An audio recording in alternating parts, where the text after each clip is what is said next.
Hello everyone, I am a obstetrician currently working at a women's hospital in Seoul, where I serve the local community.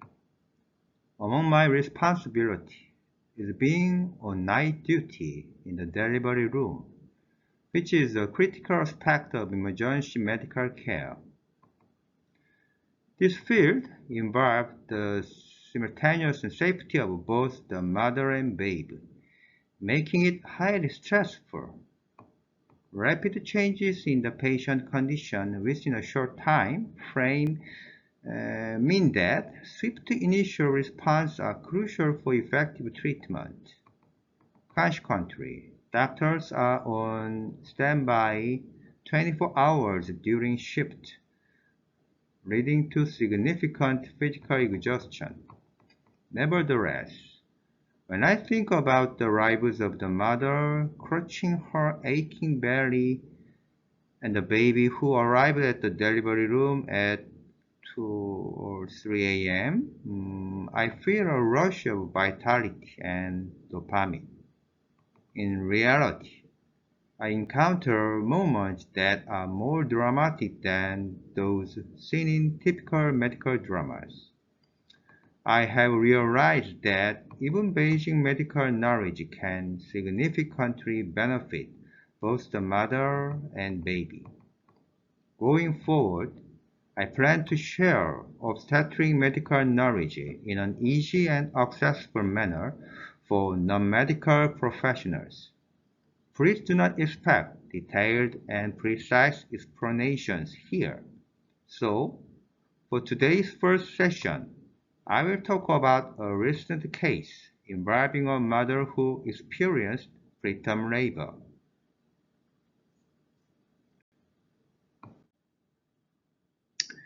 At around 2 a.m., a 29-week pregnant woman came to the delivery room complaining of abdominal tightening. Upon conducting a fetal heart rate and uterine contraction test, we observed regular uterine contractions occurring at intervals of approximately 6 or 7 minutes.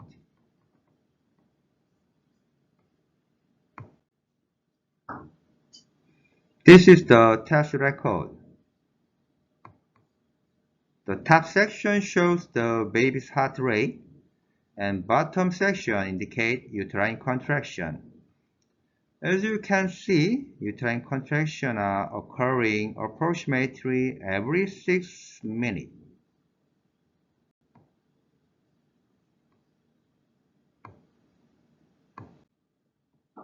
So, what seems to be the problem with this patient? The issue lies with the gestational age. Full-term pregnancy starts at 37 weeks, but this baby is only at 29 weeks. This means labor has begun and the baby will be born into the world before having grown sufficiently in the mother's womb.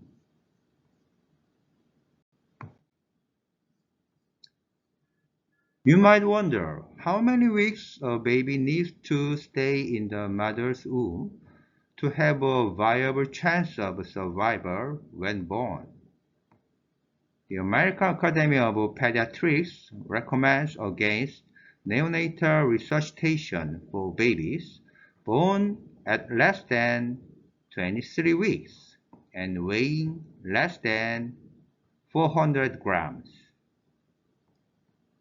The American College of Obstetricians and Gynecologists states that babies born before 24 weeks of pregnancy have a significantly reduced chance of survival. This mother experienced regular uterine contractions every 6 minutes, or approximately 10 times an hour. She had undergone surgery to stitch the cervix closed due to cervical insufficiency, so we did not touch the cervix. An ultrasound was performed, vaginal ultrasound was performed to check if the cervix was open, and fortunately it was not. However, we determined that preterm labor was progressing. So, what should be done in cases of preterm labor? The approach differs based on whether it is before or after 34 weeks of pregnancy. Before 34 weeks, we first administer tocolytics to suppress uterine contractions and prevent further progression. Despite this, if labor continues to progress, we administer steroid to aid in fetal lung maturation. After 34 weeks, we do not actively attempt to stop labor. Instead, we monitor the fetal condition, and if labor progresses significantly, we administer antibiotics to prevent neonatal infection. We administer the tocolytics, but contractions are still visible, and the mother can still feel them.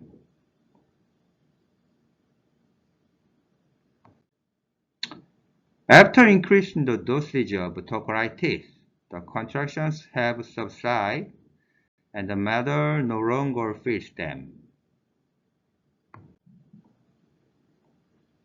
The mother suddenly began to complain of chest pain. Since this is a typical side effect of tocolytics, we started to reduce the dosage and observed her. The symptoms improved immediately.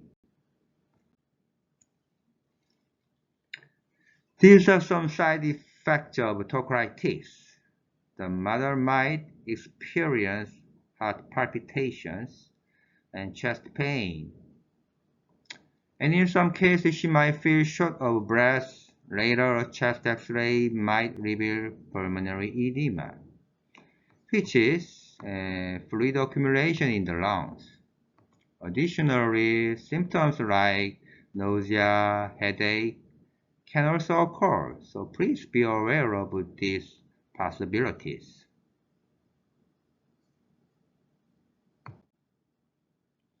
The mother's symptoms improved, and the last examination confirmed that uterine contractions had completely subsided.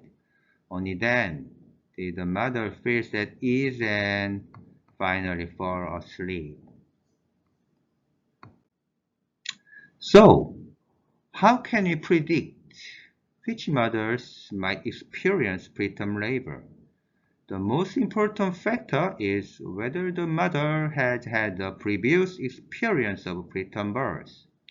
Additionally, during pregnancy, we use ultrasound to monitor the baby's conditions. If it is discovered that the cervical length has shortened, there is a higher possibility of preterm labor. It is crucial to explain the risks of preterm labor to these individuals. For reference, we also sometimes conduct mucus tests from the cervix, but this is mainly for additional information. Sometimes we administer tocolytics to prevent the progression of labor, but when it doesn't work, the baby will need to breathe on their own once they are born. In such case, we need to inject steroid to help mature the lungs. However, we don't give these steroids indiscriminately. They should only be given when they will be effective. Therefore, for preterm infant weighing less than 1 kilogram, or if delivery occurs after 34 weeks, or if more than a week has passed since the drug was administered, the steroid wouldn't be effective. So, there would be no need to administer them in these cases.